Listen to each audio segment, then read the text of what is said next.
Thanks again for joining. So I'm going to go over all of our community science programs and monitoring programs that we have at TKC. So you can have an idea of what we've been up to and kind of what kind of things we're seeing on our preserves.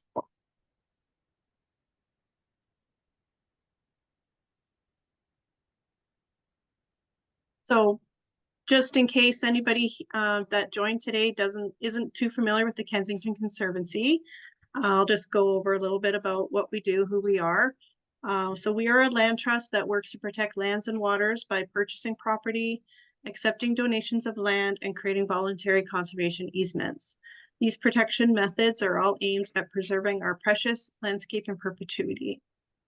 We were established in 2006 and are a registered charity. We currently protect over 1,200 acres of land and 6 kilometers of shoreline in the St. Joseph Channel across 12 nature preserves and 2 conservation easement properties. We do have public hiking trails on the Gravel Point Preserve on St. Joseph Island and at the Boyer Preserve Foster Parkland walking trails, which is where our office is located.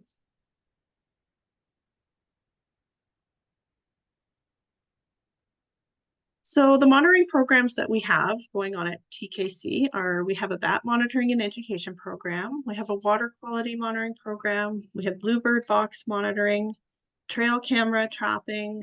We utilize iNaturalist a fair bit to document species on our properties, and we participate in the Christmas bird count. So I'm going to go over all of these programs and kind of what we've been seeing with them over the last few years, or just the past year.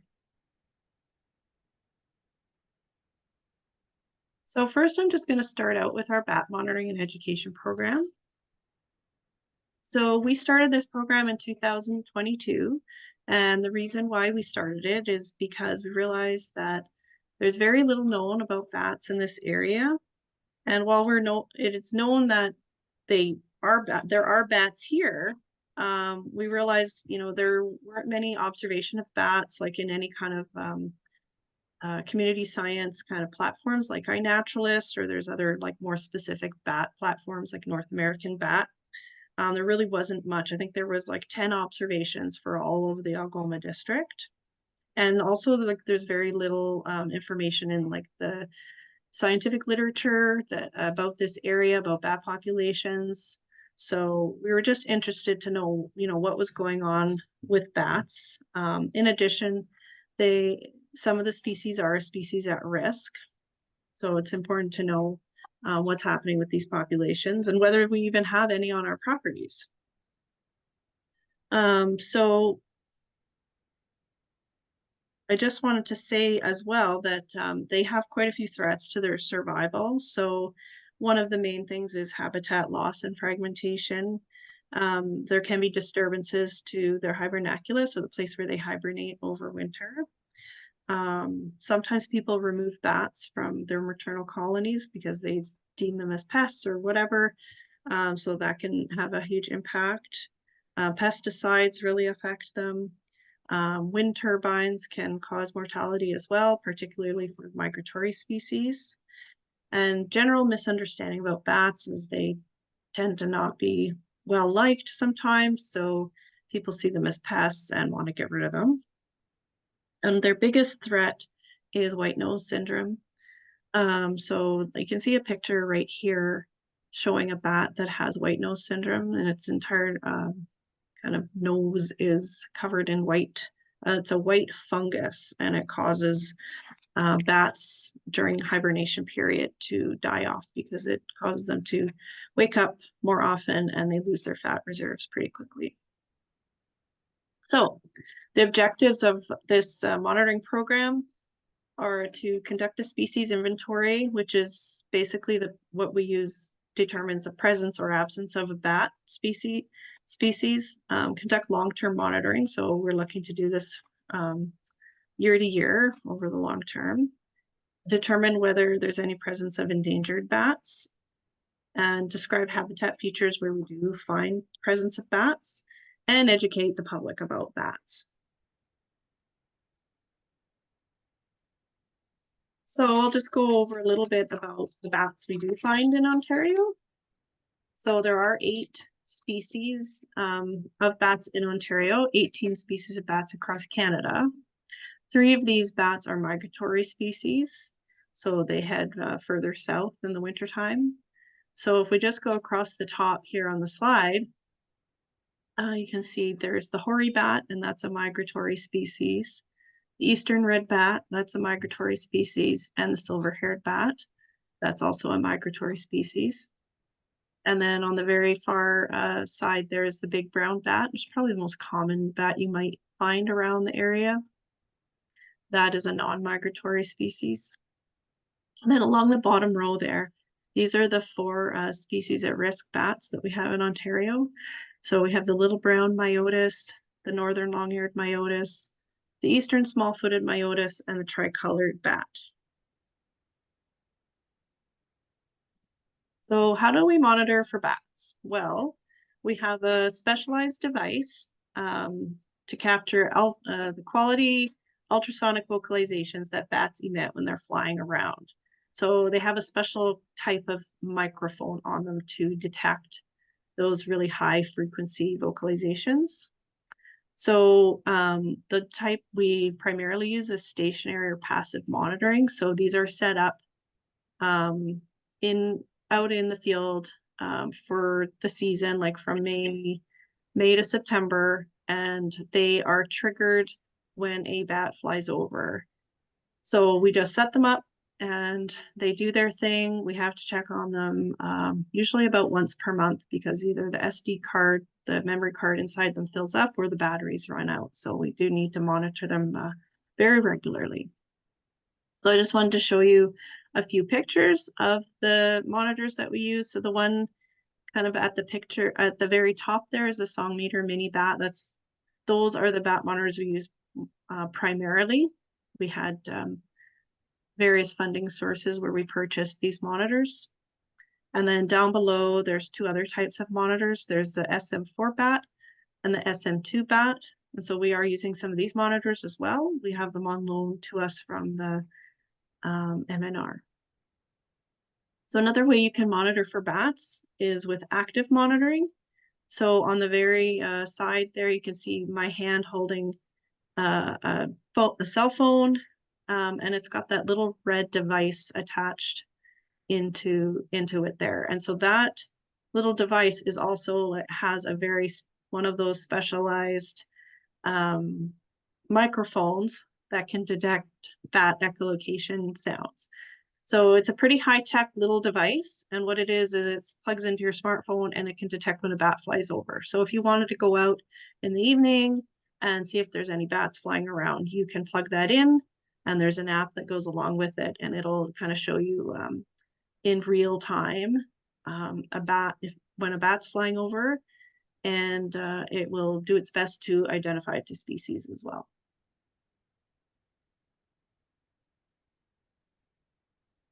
So to understand how to monitor for bats, you need to understand a little bit about echolocation. So echolocation is the strategy used by bats to navigate and characterize elements in their environment.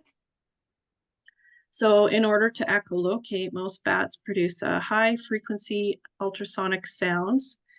And by producing these sound waves and listening to the echoes that result, bats can move and hunt in the dark. So in the top side there, you can see just like a cartoon image of a bat emitting a sound, and then it's kind of bouncing off that moth, and then there's like an echo that returns. Kind of a simplistic way to explain it, but that's essentially what's happening. So essentially each different bat species emits a unique echolocation frequency. So just up on the top there, you can see there's an image that is just showing like the different echolocation frequencies for different bats, the different bat species that we find here. So each of them has a different duration, frequency, and shape. And these can then be run through specialized computer software and visualized as a sonogram, which is what you see down below. So I just got an image there of a sonogram for a big brown bat. This was a recording taken from our Archibald Preserve in 2022. And you can see here it has a higher call frequency. It's between 30 and 70 kilohertz. And the calls are of like a shorter duration. And then if you look to the other image, the frequencies are lower. They're in the 20 to 30 kilohertz range. And they're kind of a longer duration. Like you can see that the way it's shaped is sort of like a little longer. Like the axis on the bottom is time. I should have explained that first. It's time along the bottom, and then it's frequency along the side on the lower image. And then the red is showing you amplitude, so like how loud the call was. So the louder the call that was picked up, it'll probably be like a better recording, because it was able, like the bat was probably closer to the recorder. So I'm just going to play you these just so that you can hear the difference between these two bats. So these are, you can't actually hear these sounds. These are slowed down so that you can hear them. I don't know if you'll be able to hear that. Well, if it doesn't work, it doesn't work. Let's see. Because I can't hear it. Oops. Well, I skipped ahead. Not how to go back. Oh, there we go. I didn't hear it on my computer, so I'm not sure if it worked. Well, that's okay. We'll try it another time.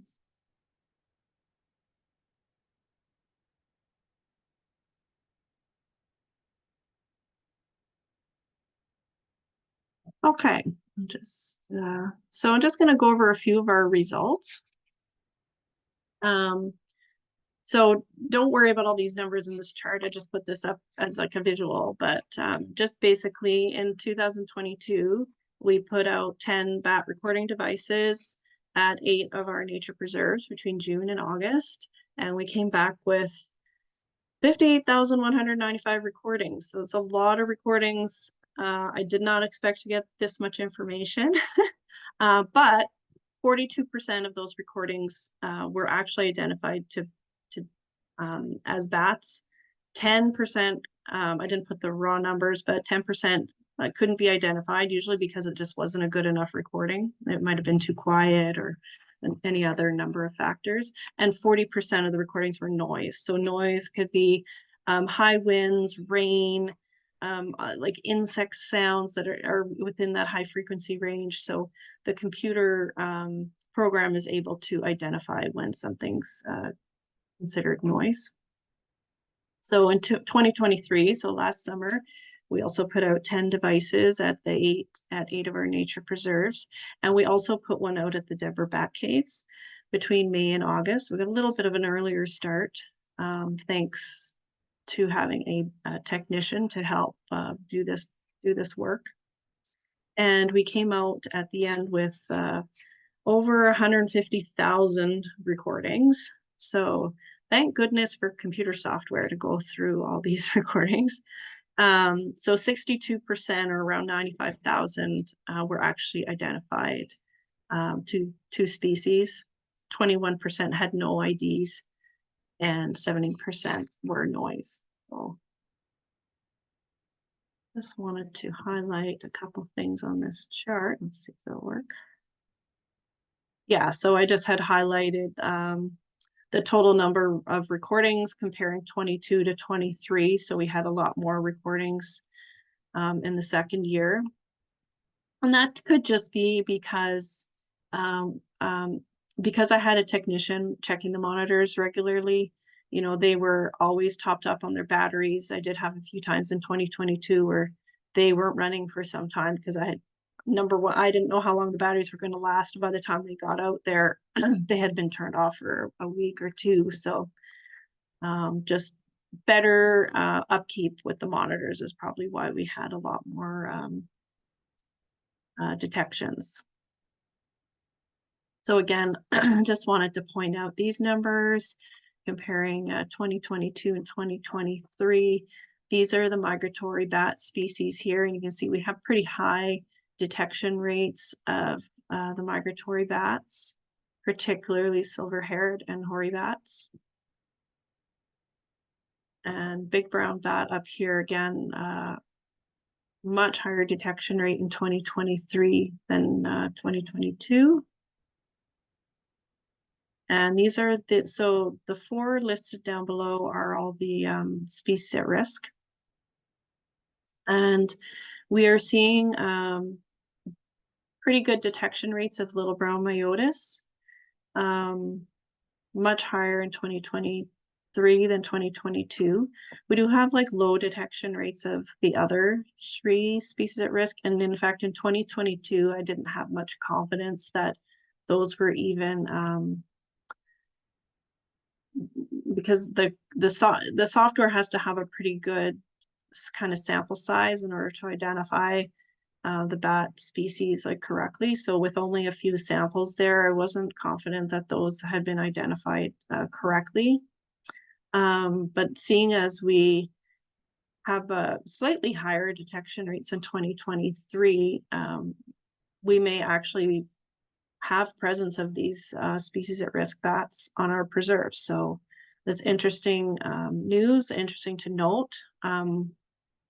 We would definitely be going back to verify, manually verify those recordings just to make sure that they are correctly identified to species. And this is just an image to show you how many bat species detections we had in each preserve, just to give you kind of an idea. So majority of the species that were detected were the migratory bat species, particularly the silver-haired bat and the hoary bat. So the silver-haired bat is in blue here. So you can see like there's pretty much one of the highest detection rates on most of the preserves, but also the hoary bat had pretty high detection rates on some of them as well. And then the preserves that had the most bat activity were the Stobie Creek and the Ripple Rock Preserve.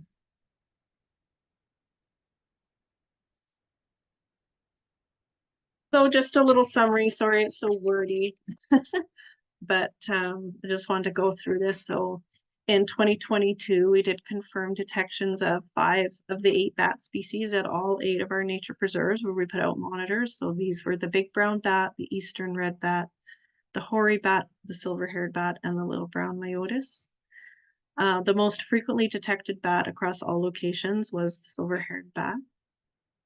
And we did confirm the detection of little brown myotis, which is a species at risk. And we were not able to confirm the detection of eastern small-footed, northern myotis, or the tricolored bat. So in 2023, we did confirm the detections of 5 of the 8 bat species at 7 of the preserves. So the same 5 bat species found in 2022, but we also confirmed detections of 8 of the 8 bat species at the Archibald Homestead and at the Deborah Bat Caves. So it was only those 2 preserves where we detected those other species at risk bats. The bat caves had the most detections across all other locations, with the most frequent species being the big brown bat and the little brown bats, and bat activity significantly decreased starting in mid-October. Because of course that's when the bats would start to either migrate or going into their hibernaculums. And again, the most frequently detected bat across all the locations was silver-haired bat. So detections of, and then we found the detections of the other species at risk in 2023, which is great news. So the presence of the species at risk bats on TKC nature preserves will help guide our future conservation management practices and ensuring that there continues to be suitable foraging and roosting habitat for these species on our preserves.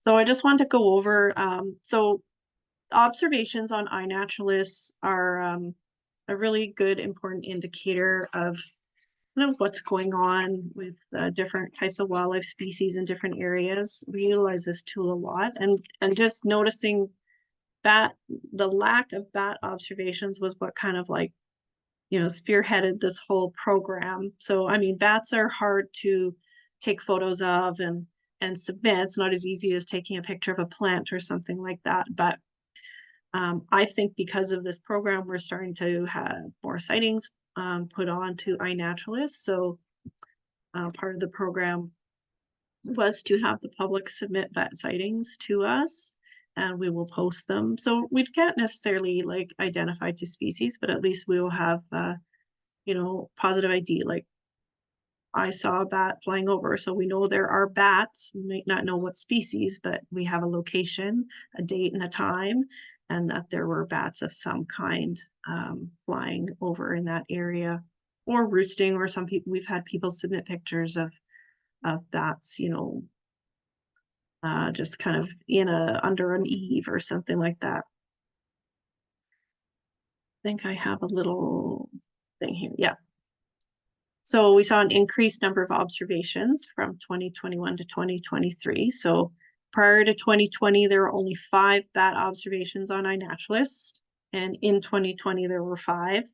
And 2021, we had 46. And then 68 observations in 2023. So currently there's a total of 124 bat observations for the Algoma district. And we haven't submitted any of ours on there. Well, we've submitted a few, but we certainly haven't submitted all the data that we have because it's quite time consuming. So it's a project we'll have to get to at some point. But you can see in the little picture up here, part of a submission would be like to include that sonogram from the software that identifies the bat. So we'd have to do that. We'd have to figure out a way to get those all submitted.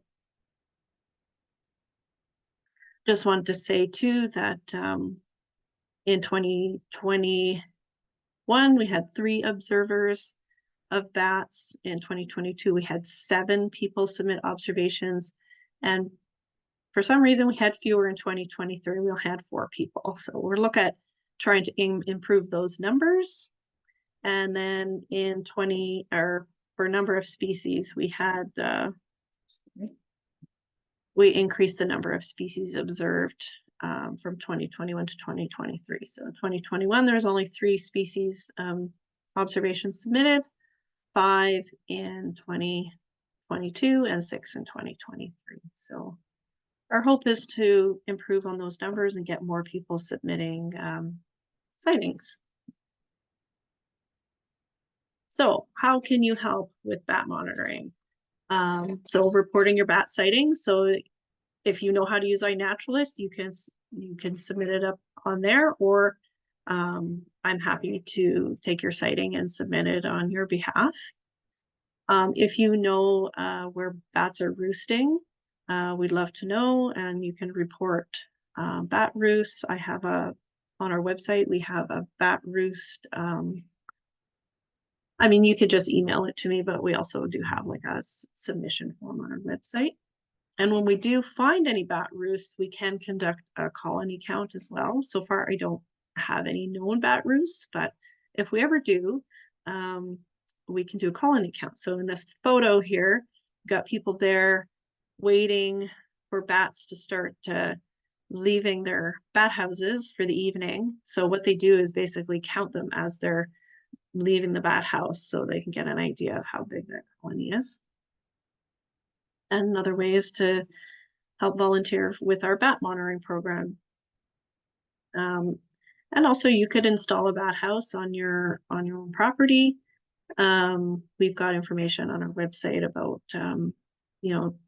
where you can find bat houses or how you can build one and proper installation techniques.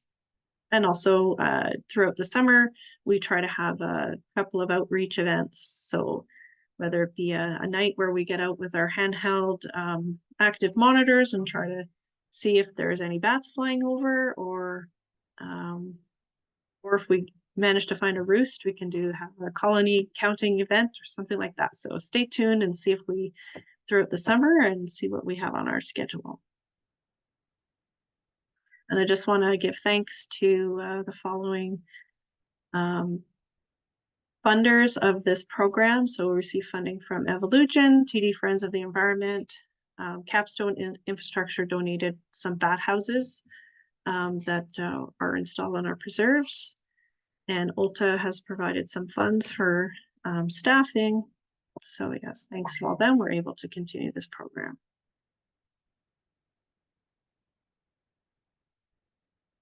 So I'd like to get into our water quality monitoring program. So again, we started this program in 2022, and because we had very little water quality data available, especially in the North Channel. So the objective here is to establish a baseline measure of water quality and encourage people to connect the water and become environmental stewards. So from Water Rangers, who is one of the partners in this program, they have a theory of change. And the theory of change is that when people learn about and test the water, they're prompted to take action to protect it. So while I see it's important to have the actual data, it's also important, it's just as important just to get people out on the water and seeing what's happening on the water and making a connection to the water. So how do we monitor the water? So we have these compact freshwater test kits that you can see here in the picture, and we have volunteers. So every spring, I send out messages to our volunteers to ask if they'd like to be involved with our testing program. It's very easy to do. It's pretty minimal time commitment. And it's fun. It gets you out close to the water. So what this kit has in it, different devices for testing air temperature, water temperature, pH, alkalinity, hardness, chlorine, and conductivity.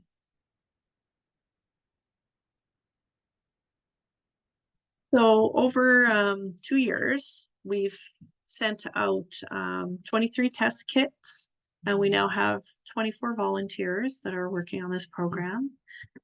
We've had over 230 observations at 52 different locations.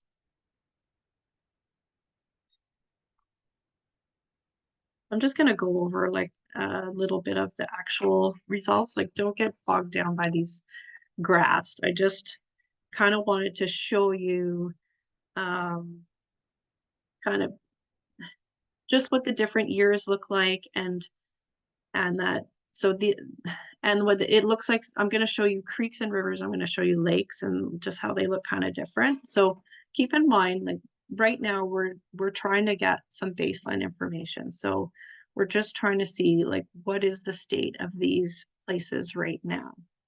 So this is information from 4 different locations. That's the Anderson Creek, the Deborah River, Stovey Creek, and Sucker Creek. So in the top little graph there, you can see that's water temperature. So water temperature is an important parameter because it can affect pH, conductivity, dissolved oxygen, and other things.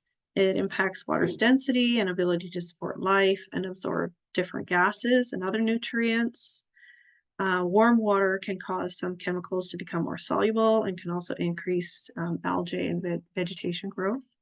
So we like to keep an eye on the water temperature and how it's doing year to year or throughout the season. So basically, in 2022, water temperature in these creeks varied between 14 and 25 degrees, which is what you would expect like throughout the season. That it would start out. I mean, we started in May, so it was probably pretty warm already, and increased, continually increased, and then dropped down by the time the last tests were probably in October. So yeah, water had cooled off by then. So it's kind of what you would expect there.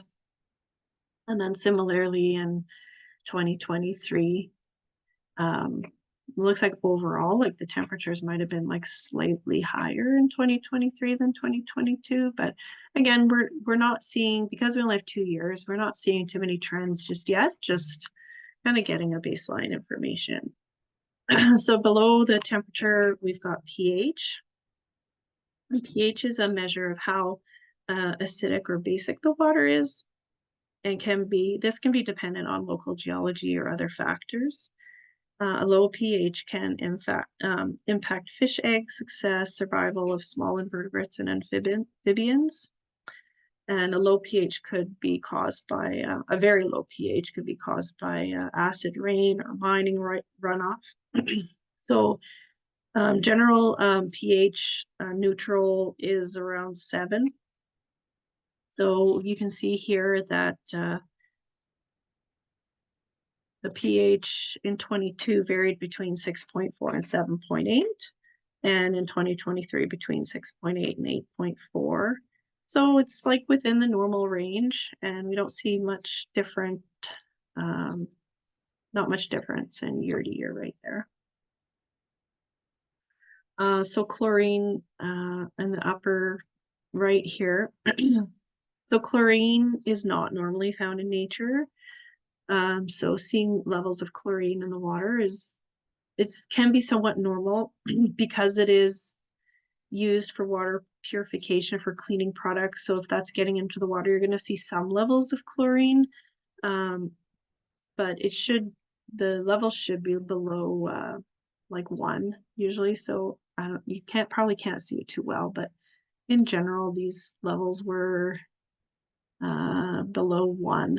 This is a scale of 0 to 1 on here. So while those lines look dramatic, they're really not. The levels are all between 0 and 1. It's all within normal range.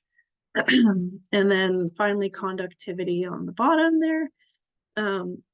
Conductivity measures water's ability to pass electrical current, and this is influenced by the ionic content of the water. So things like calcium, bicarbonate, nitrogen, phosphorus, iron, sulfur, etc. So the baseline levels of that can be influenced by bedrock geology and the surrounding geography. So a spike in conductivity can indicate a pollution problem. So readings between 29 and 700-ish microsiemens,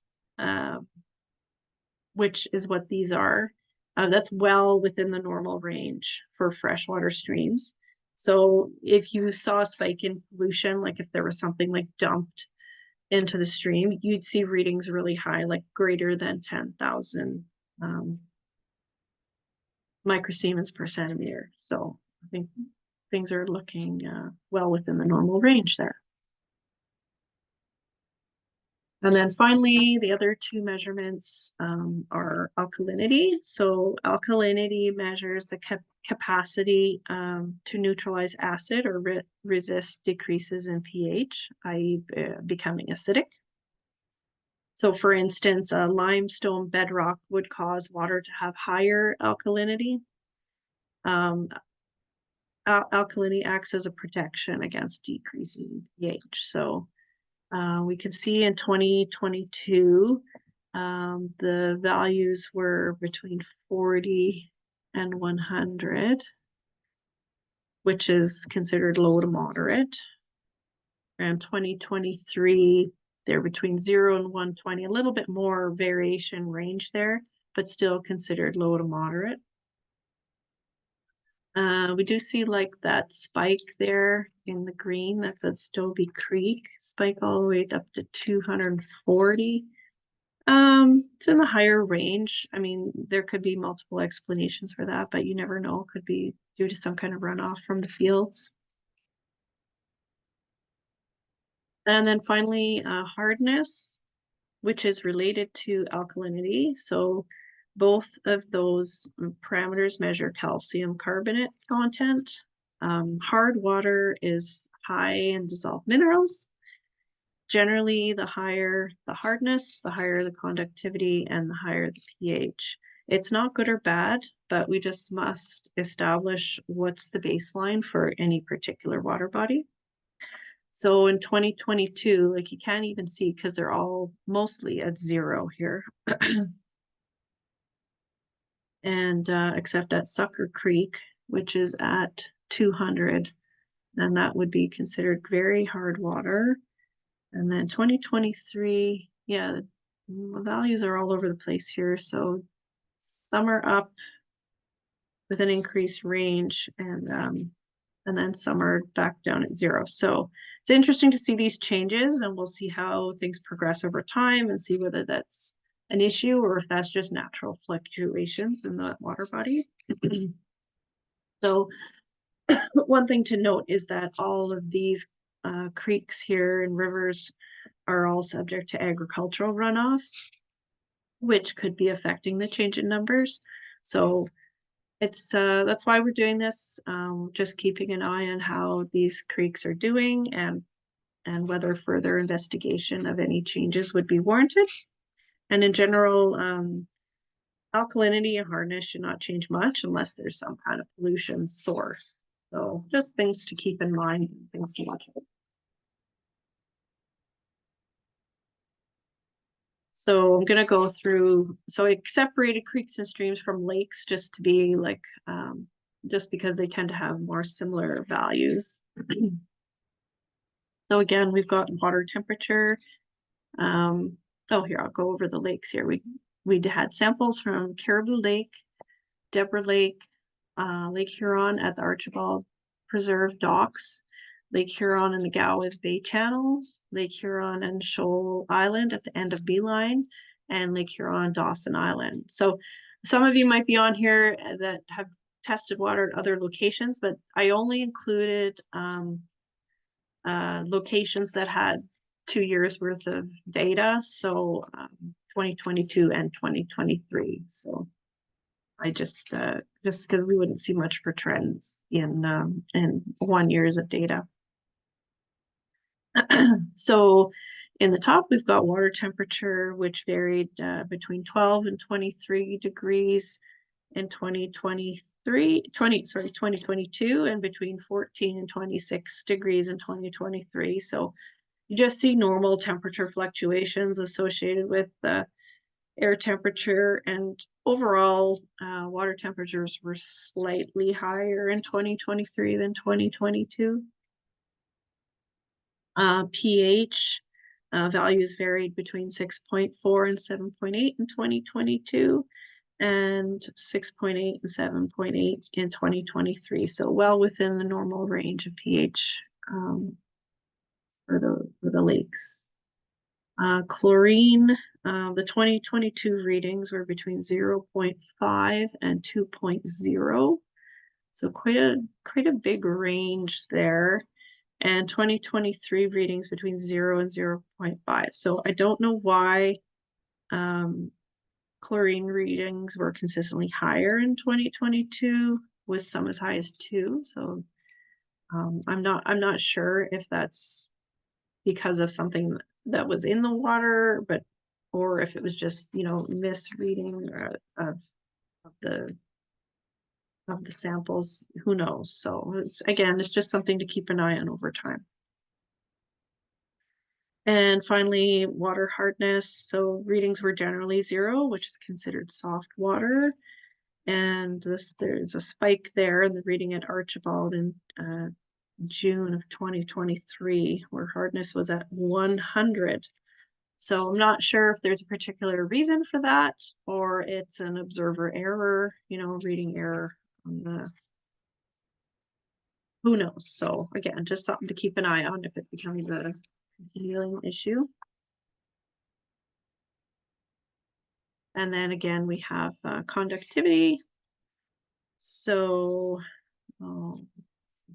right down here, we got readings between 90 and 100 microsiemens for Lake Huron, which is well within the normal range for lake systems. And interestingly, we see 2 different readings. So the lines on top are all readings from the different locations in Lake Huron, whereas the lines at the bottom are readings from Caribou Lake and Deborah Lake. So they had lower conductivity readings, still within normal range for lake systems, but interesting to see how very different the inland lakes look from the Lake Huron. And then finally, we have alkalinity. at the end. So we've got readings of 40 to 80 for Lake Huron, which is a low to moderate alkalinity. And again, you see the difference here between the Lake Huron sites and the inland lake sites. Lake Huron are all like over 40, and then the readings for the inland lakes are below 40. So that's interesting to note. They have much lower alkalinity.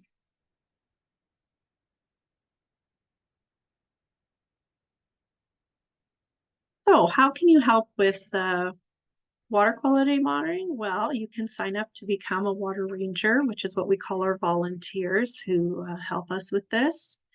You select a sampling location. So what our volunteers do is they select a site that's convenient for them. So some people are just sampling right out off their dock or somewhere near where they live if they live on the water, or somewhere that's convenient for them to go.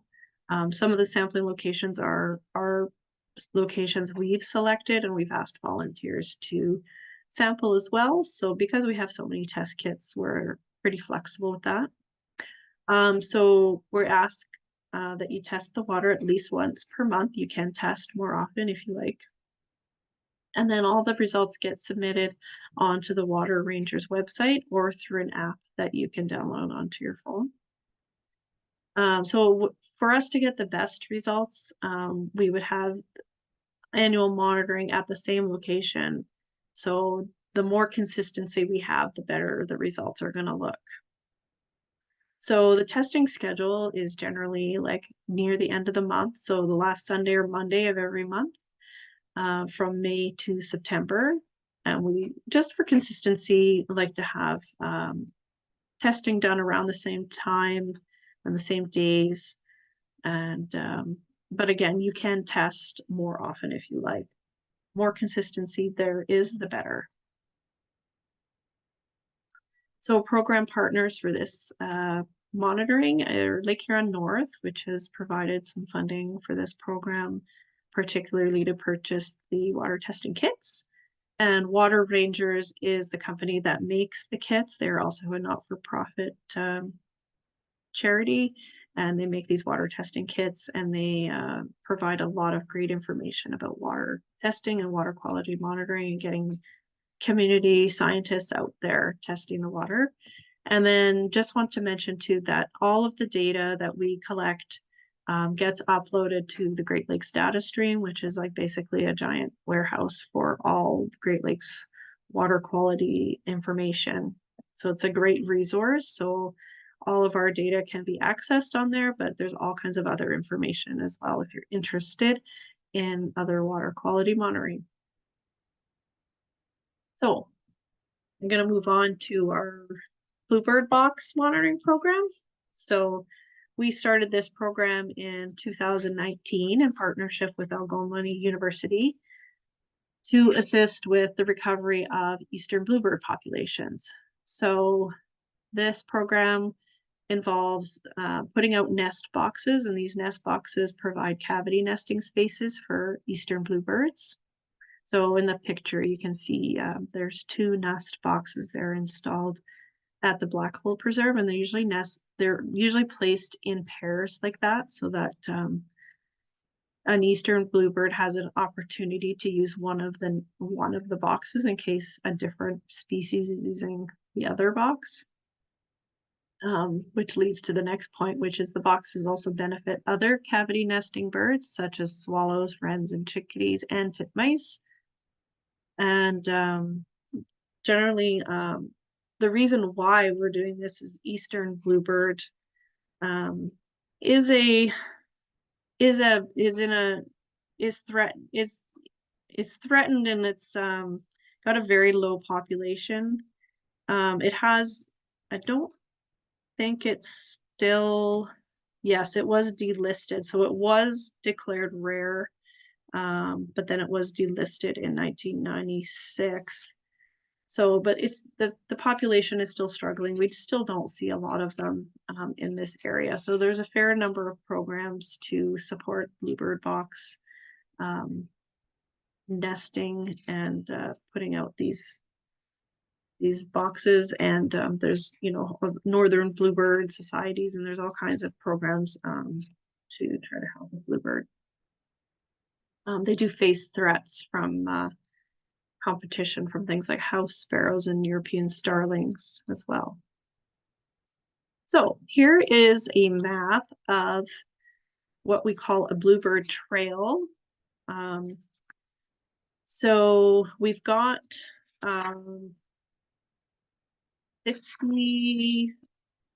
think it's like 50 or so nest boxes kind of spread between Smith Road all the way past almost halfway to Bruce Mines and then north on Gordon Lake Road. So yeah, so these boxes are put out there. They need to be cleaned out in the spring and ready for the birds to use them, and then they're checked pretty regularly in the nesting season. So it's quite a big area to cover. So I'll talk about it later, but I do have some volunteers that help to monitor these boxes. So what kind of birds do we see using these nest boxes? So we've got our target species, which is the eastern bluebird, but we also see tree swallows, house wrens, and black-capped chickadees using them. So here's a eastern bluebird. There's a picture of a nest with some eggs in it. So they tend to make a nest of grass and pine needles with laying about 3 to 5 blue eggs. And then we've got tree swallows. So they make a nest of grass and feathers, and they lay 5 to 7 white eggs. So you can see an adult tree swallow here on the top. Just some pictures showing the nest, showing an adult sitting on the nest, showing this nest had 6 eggs in it. And then here's some very fresh nestlings in there, and then some slightly older nestlings looking like they're getting close to fledging there. And then we've got the house wren that also uses the nest boxes. So they make a nest of sticks that is lined with grass or other type of plant materials. They lay 6 to 8 eggs, which can be white or tan with like pinkish brown spots. The other interesting thing with the house wrens is they build dummy nests. So dummy nests are like a pile of sticks that are just stuffed into a nest box, but there's no like cup, like there's no nest cup. And the males, or sorry, they're built within male house wren territory to reduce competition for resources. So they don't want like another nest being built nearby. So they make these dummy nests so it looks like the nest box is occupied. So I think I put, yes, dummy nest. So you can see in this nest on the side, this is the little cup where the eggs are laid. Whereas in this nest, it's just a bunch of random sticks just like thrown in there. There's no actual nice little nest built. And then we've got a black-capped chickadee nest. They use these boxes occasionally as well. So they make a nest of moss and plant down, hair or fur. So you can see that here. If you see a lot of moss in there, it's likely a black-capped chickadee nest. And they lay 5 to 8 eggs that can be white, cream. They're not glossy, and they have reddish brown speckles. And here you can see some nice young nestlings in there.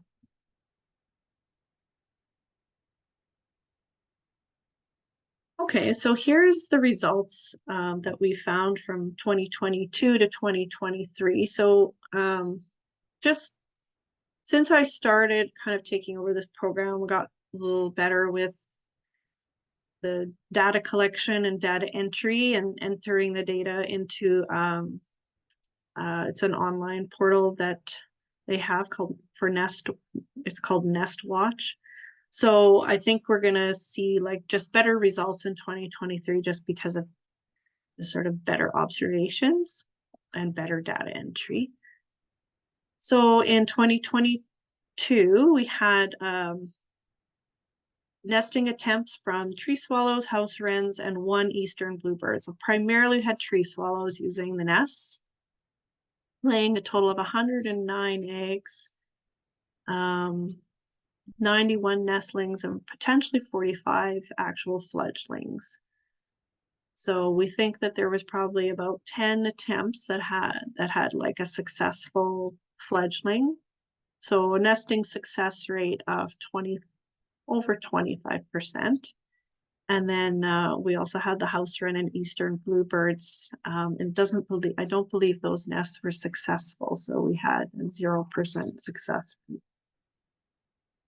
Now in 2023, we had 30 tree swallow nesting attempts, 7 house wren nesting attempts, and 1 eastern bluebird nesting attempt, with a total of 135 eggs for tree swallows, 72 nestlings, 58 fledglings, and 13 attempts with at least 1 fledgling. So a higher success rate for 2023 at 43%. And for house wrens, we had with 7 nesting attempts, 22 eggs, 6 nestlings, 6 fledglings, and at least one attempt with at least 1 fledgling. So a success rate of about 14%. And then eastern bluebird, we don't believe that nest was successful. So a 0% success rate, which is too bad. So we did see slightly better nesting success rates in 2023, but I would say we also had better data collection and better data input. So I also just want to talk a little bit about the insect trapping that we're doing in the same fields where we have the nest boxes set up. So this is a project with Algoma University with Dr. Christine Madlinger. She's an assistant professor in environmental science at the Department of Biology. So this project's being done to gain an understanding of insect populations and how they might affect birds that rely on them for food, so such as the tree swallows, swifts, and flycatchers. So basically they set up these traps on the Boyer Preserve and the Archibald Preserve in the summer of 2023. So what happens with these traps is the insects get into them. Not sure if I can explain here. They get into them, and then they climb to the very top here, and then there's like a little plastic vial that they would eventually get into, and then they get trapped into that vial. So Christine and her assistant would come back and check that vial a few days after setting up this little like insect tent here and see what species are captured. So we still haven't heard back of what the results of what they were finding in those insect traps, but hopefully we will hear back soon. I just wanted to add too that this is part of a larger monitoring program called the North American Insect Monitoring Network. So these kind of insect traps and this information is being collected kind of all over to get an idea of the populations of these food source insects for these birds. So I think I had something written down here that, yeah, there's over about 100 other sites across Canada and the US that have these set up. So what are ways you can help with this program? So you could help volunteer to monitor bluebird nest boxes. I'm always looking for people to help out. It is a bit of a time commitment. It requires weekly checks or every 3 to 4 days during nesting season, which runs from mid-May to mid-July. They do need to be checked really regularly, or you might miss like important kind of time frames, like when eggs are laid, when eggs hatched, and things like that, because it's all important information to be inputted. So all the observations get written down on a data sheet, and then all the information is uploaded to this website called Nest Watch, which is run by the Cornell Lab of Ornithology. So this program does require some training and regular check-in, and must follow code of conduct for nest monitoring. There's certain types of procedures you need to follow when you're checking nests so that you don't attract predators. And also you'd have to be pretty good with computers and have good attention to detail. But it's a pretty fun thing to get involved, because who doesn't like seeing birds on nests and eggs, and kind of see that cycle of life happening. So I'd like to also thank Algoma University for helping get this project going, and for continuing with the insect trapping, which I didn't actually get into it, but we did actually have Christine had come in and banded a few tree swallows as well when she was out at our site. So that's kind of exciting. So I'll move on now to trail camera trapping, because I'm looking at the time and I'm being very good, so I'm going to go through this a bit faster. So trail cameras, we have 18 trail cameras on 8 preserves and 1 easement. So these are great because we can observe wildlife using what wildlife are using our properties, and other, which are, usually we can't see that. So we kind of see what's happening when we're not there. And, often the pictures are taken at night, so we see what's happening overnight. We have 4 cameras targeting freshwater areas, so shores and wetlands, and we have 10 cameras targeting canine and other mammal species, and 4 cameras just set up with no specific target. So just some of the highlights of things that we've found on our cameras. So we've had over about 350 observations of deer, like definitely the most observed mammal that we have on our cameras. And we've seen white-tailed deer at all of the cameras at all the preserves and easements. So they're everywhere for sure. Coyotes, we see quite a few coyotes as well. So they've been observed at 6 of the preserves and at the easement. Snowshoe hare, we've had 29 observations. We've seen those. We've observed them at 4 of the preserves and on the easement. Black bear, we see quite a few black bears as well.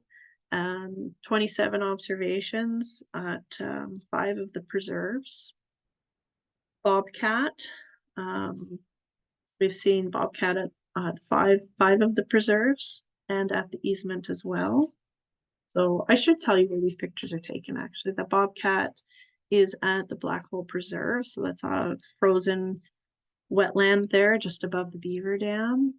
I should have wrote down where all these pictures are taken. The raccoon, I believe, is at, that looks like it might be at the Boyer Preserve. Yeah, so we had 14 observations of raccoons, and those are primarily at night, as you can imagine. So we've seen raccoons on 4 of the preserves.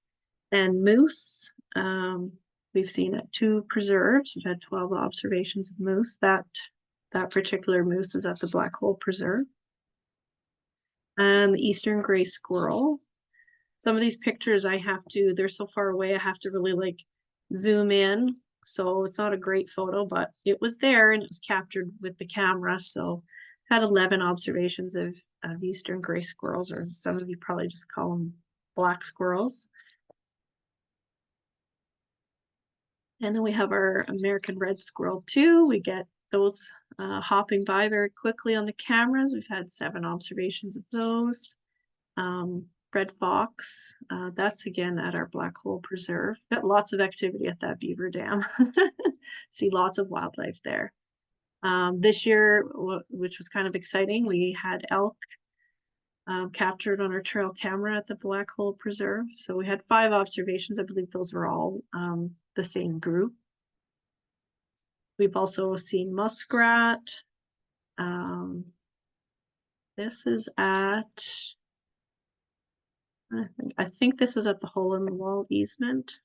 And similarly, the northern river otter, that's at the hole in the wall easement there. We've had 3 observations of river otters. That's a beaver there in that picture. We've had 3 observations of beavers. Those are hard to capture on the camera just because they're usually just swimming by and you can barely see their head, but that one was identifiable enough. We did have one rather exciting sighting of the Canada lynx. That's at the Archibald Preserve. We primarily tend to see bobcats, so it's exciting to see a lynx in there. And then we have a skunk as well. That was at the Boyer Preserve.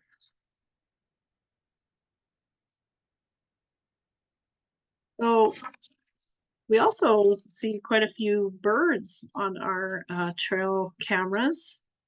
And primarily we get a lot of them on because they're set up on shorelines and wetlands. So we do see birds out in the water. So we've had quite a few Canada goose observations. That particular one's at the Black Hole Preserve. We also had quite a few at our Archibald Preserve. Seen American crows and wild turkeys. Those are all at our Archibald Preserve. Sandhill crane. That crane in particular is at our Black Hole Preserve as well on the wetland. I've seen them at our Gravel Point Preserve as well. And here we have some wood ducks. We had quite a few observations of wood ducks, and that's at the hole in the wall easement wetland. We even have just happened that this trail camera just happened to be set up next to a tree. So unexpectedly, I got a blue jay just perched up on a branch there. Got a common raven. We get quite a few of those, and ruffed grouse. And here's an American bittern that came up right in front of the camera there.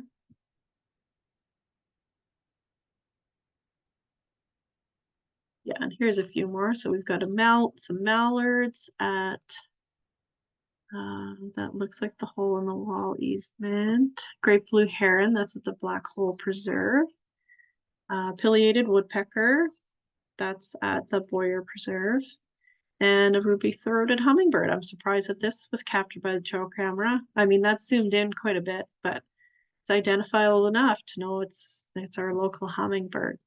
And that was on the Boyer Preserve as well. So other bird observations we've had, we just had one. And often the pictures aren't great, but they're just good enough that you can identify what species it was. But we did have a belted kingfisher, turkey vulture, ringneck duck, a veery, spotted sandpiper, and hairy woodpecker. So how can you help with trail camera trapping? Is you could volunteer to monitor trail cameras. These do require monthly checks. Need to change the battery, check the SD card, confirm the date and time and that it's functioning properly. If the camera turned off for some reason, the date and time usually resets to whatever the default is, so it always needs to be checked. Now once we have the memory cards back at the office, the photos need to be uploaded to the computer, and then we submit them all to iNaturalist. So if you are interested in seeing any more of those photos from our trail cameras, any half decent photo with an identifiable species on it is submitted into iNaturalist, and it'll show up on our TKC iNaturalist account. So again, the program, like helping out with this program, would require some training and regular check-in to make sure you understand how to do everything correctly and be good with computers and attention to detail. So again, I'd like to thank our program partners for making this project possible. So Lake Huron North provided some funding to purchase trail cameras that are set up to target the freshwater ecosystems, so the ones that are on the wetlands and the shorelines.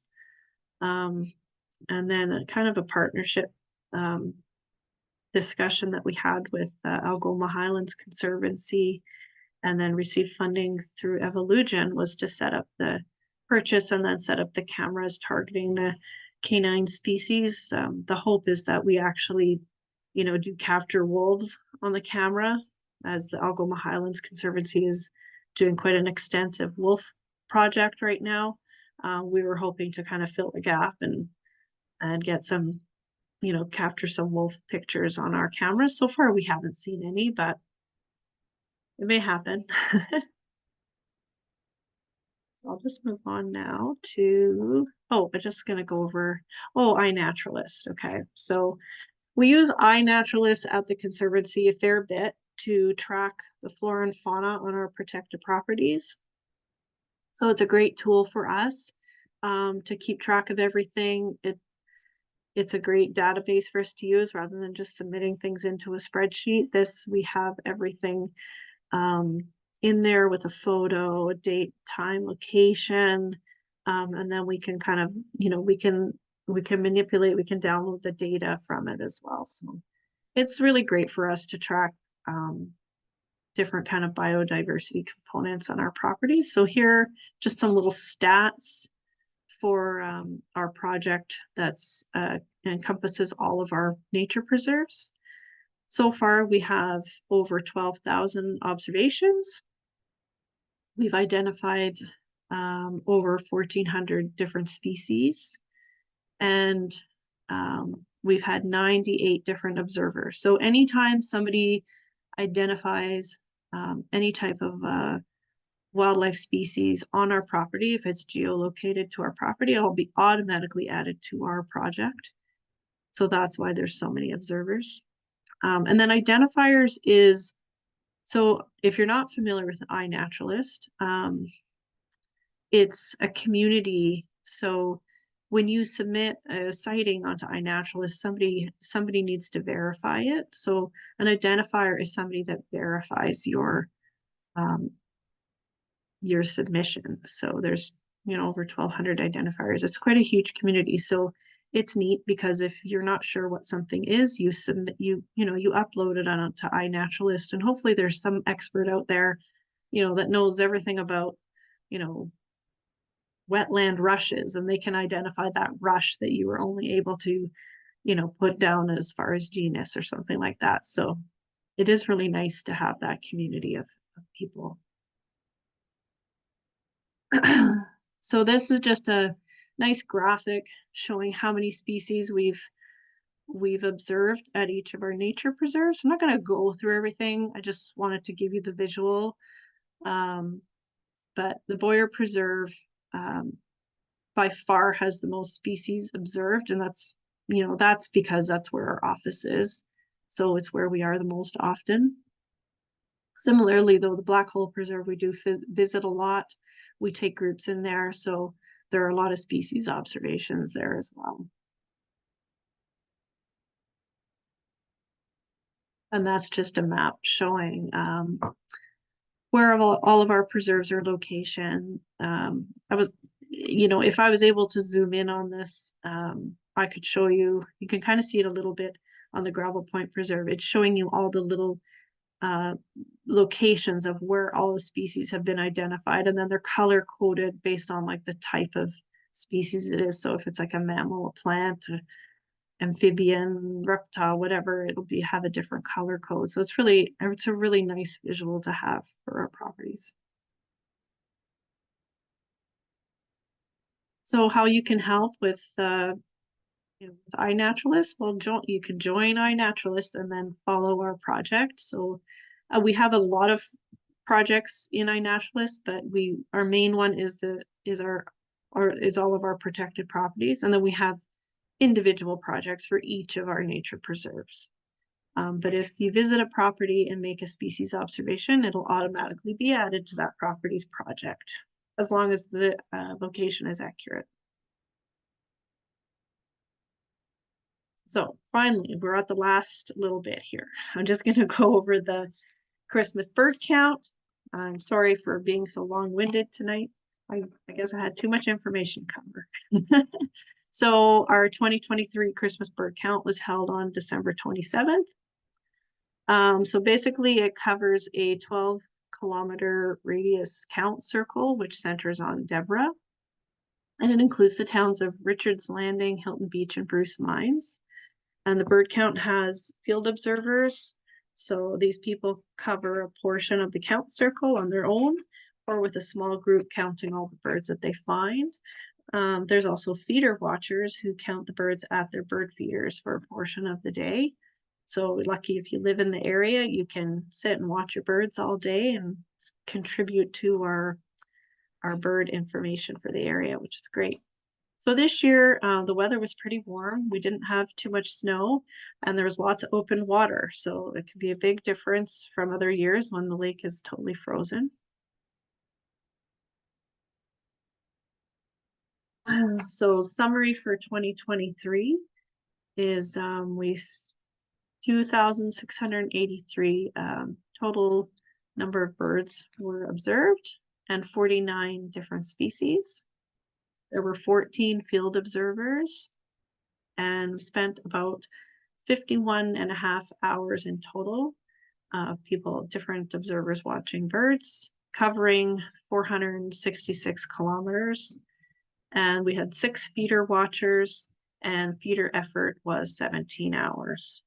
So just to compare, 2022, there were 2,891 birds, so less birds in 2023, but more species in 2023. There's 49 species observed in 2023 and 37 in 2022. So some of the highlights, and I would have put pictures on here for you, but I didn't really have any pictures from these observations, but the highlights that we saw in 2023 were canvasback, a redhead, a white-winged scoter, long-tailed duck, black-crowned night heron, a snowy owl, which was in the previous slide, and a cedar waxwing. So because of the open water, saw a lot more waterfowl than most years, so that was interesting. And then the top 10 observed birds were the European starling, black-capped chickadee. I don't mean top 10 like favorites, it's just top 10. Those were like the most observed. European starling, black-capped chickadee, rock pigeon, blue jay, American goldfinch, common raven, wild turkey, American tree sparrow, American crow, and common merganser. So how can you help? Register, participate in 2024. So, I mean, we'll put out registration, in November, December of this year if you want to participate. You can be a field observer or feeder watcher if you're in the area. Other ways you can help though with birds and helping with counting birds in general is using eBird. So it's another like app or website that helps to track birds. If you're familiar with it and you're already using it, that's great. If it's something you're interested in doing, we'd be happy to help you out how to navigate that. You can participate in other birding events, such as the Great Backyard Bird Count, which just happened last weekend. But if you didn't participate, then maybe next year. So keep your eyes and ears open for when we're announcing things like that happening. There's October Big Day, which is another birding event. Project Feeder Watch, which is a way that you could track what birds are coming to your feeders. You can sign up to be part of Project Feeder Watch. And Nest Watch. So Nest Watch is what I use to submit all the information for our Bluebird Box programs. So it's a great tool as well. So these programs are all hosted by the Cornell Lab of Ornithology based in Ithaca, New York. It's an amazing resource for everything to do with birds and anything to do with ornithology. So just finally, I just want to say thank you so much. And I'm sorry I've been so long-winded. I should have timed it all better. But I appreciate you sticking around and listening. So I will open up floor to any questions if anyone has some questions, and I put my contact information there as well. So let me just see if I can, yeah. You guys can, if you have a question, you can unmute yourself, I believe. put a question in the chat. Let me just see if there's anything in the chat. Yeah, I'll read the questions out here for you, Corinne. Okay. So I'll go back up to the top here, back to where we began, bats. So first question is, why the term myotis instead of bat? Myotis is like the genus name for those bats. So I don't know why it's used as the common, like as the common name as opposed to bat, but that's just like the general use. But the scientific name of all those, the ones that I refer to as myotis, the genus name of it is myotis. So that's why. The next question, which I think you touched on a little bit after the question was asked, but do you know how the bats are doing in the caves off Cave Drive? So the Deborah Bat Caves. Oh, okay. Well, this is our first year setting up a bat monitor there. So I mean, we did get a lot of detections there. So I mean, I think that's probably a pretty promising sign that there is bat activity there. But like I referred to, what we're able to do with the bat detectors is just detect presence absence. So we can't get any sense of population or how things are doing. Like that would have to be, you know, more of a population assessment, which is sort of beyond our scope. But um, you never know if that could happen in the future, or if the MNRs or other organizations would be doing any of that type of work. The next question was, what percentage was the detection from the caves compared to the preserves? Oh, that's a good question. I'm not sure that I've actually looked at those numbers, but I know that they did have in front of me here, but they did have a very high number of detection at the caves. Now, keep in mind, where the detector is set up is where the bats would be flying out, if they're roosting in there at all. So I mean, by default, you're going to get way more detections, because they're going to be coming in and out of that cave, whereas the other locations, the detectors are set up on the edge of a field, and you're just hoping you've set it up in the right spot, which we did find we did. So yeah, so I mean, that's a great question, and maybe I'll look at that, just that kind of comparison. The next one, question from Jake Dan. He says that his impression growing up with bats, that they were occupying his old camp, that they were little brown bats, um, that were very common until, the populations declined. Since little brown bats have only one baby a year, the population is slow to recover. Do you think the migratory bats have filled in for the little brown bats, or is there still a bat deficit? I think, well, overall, there's still very low population numbers, I think, across the board.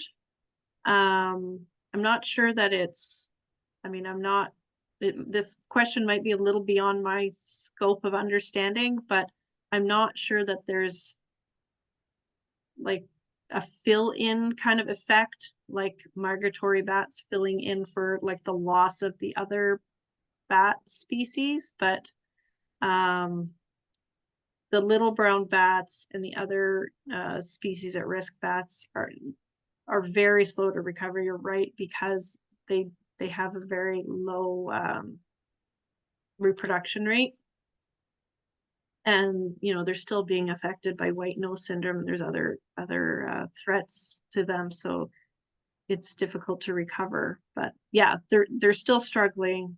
They're I have heard that they're starting to see improvements in the numbers. But good question. I've never thought of it that way, as a sort of like filling in. But it's a good question. Something I'll consider when I'm just looking into things. Yeah, for sure. All right, now moving on to water quality questions. So, is there a water testing protocol that can look into the presence of microplastics in our local waters? I'm sure that's a great question. I'm sure there probably is. I would say that's beyond the scope of our monitoring program. It would probably require a more specialized tool of some kind to measure that. Um, but certainly I'm sure there is. Next question is, shouldn't you also test for phosphates and other pollutants? Yeah, again, of course, but that kind of testing is way beyond our scope of what we can do at the Conservancy with this program. Um, the, I mean, part of the program, as I was like kind of referring to, is it's community engagement. So it's less that we are you know, what's the word I'm looking for? But like we're not really a water agency trying to, get the best water quality data and really complex kind of data and tools and things like that. We have a very simple water testing system that is meant to engage the public in caring about their water quality around them. Like I would say that's kind of more of our scope of what we're trying to do. Which that probably leads into the next comment here, which is a suggestion to expand the collection to every month, including, winter, fall, spring, because there may be like more salt and other things. But I think that kind of same question, same answer, similar answer. Whereas we can have people test for longer, but cold weather, less likely people are going out, and I'm not sure how salt would affect our water quality, our test results. But you have anything to say on that? Yeah, I mean the water rangers who make the testing kits and have quite like extensive testing programs. They do actually go out and test in the winter time, but I mean you'd have to go out and dig holes in the ice and do all that stuff. There'd be a lot more effort involved. So I don't think where it's a volunteer driven program. Um, I'm not sure how much success we would have with that, but certainly an option. If somebody was interested in doing that, I would certainly encourage it because it would be interesting information, especially if there was earlier spring samples to get some of the runoff, maybe due to roads and things like that. But we try to restrict our testing season to what's doable for our volunteers and what's reasonable for our season. But yeah, we're always open to expanding if there are people available to do that type of testing. Yeah. So then we're now on to bluebird boxes. The first question is, if a tree swallow uses a box, does it return to the same box each year or for each attempt? I'm not sure I could answer whether it's the same tree swallow returning to the same box. Um, but they do like if they have an unsuccessful attempt in that season though, they will go back and try again at the same box. So that's where it's interesting. I mentioned kind of just in passing there at the end that we had a few of the tree swallows banded. So if we get some more birds banded that are using our boxes, that could be really interesting information because we might be able to identify if it's the same bird coming back every year. And then this is, it looks like the last question in the chat here is, how do you check the nests without disturbing the birds? Yeah, so there's, as I was mentioning with our, if you were wanting to, be involved, you do have to follow this very strict nest monitoring protocols, and part of that is how to approach a nest box, how to make sure that you're not, attracting a predator. So you do have to make some attempts to not disturb the birds. Often they're not there. Often when I walk up to them, the boxes are empty. The adults have already flown off. But usually you go up and you just do a quiet knock so that you're not accidentally opening it and they're going to fly out in your face. But sometimes if the female is there, she'll just stay on the nest. So you just do a quick little peek and you close it up and you walk away, and then you do the rest of your data sheet or whatever back far away. You try to spend as little time there as possible. You just do a super quick check. I mean, if I'm able to grab a quick picture, I'll do a quick picture, but yeah, you ideally want to spend as little time there as possible. Okay, thank you, Corinne. That was all great information. If there's any more questions, feel free to unmute yourself and ask or put it into the chat. But if not, thank you so much for participating tonight. I hope you learned something about what we're doing here at the Kensington Conservancy. And if you're interested in getting involved, we more than welcome you to do so. Yeah, thanks everybody for coming tonight and listening, and I really appreciate it.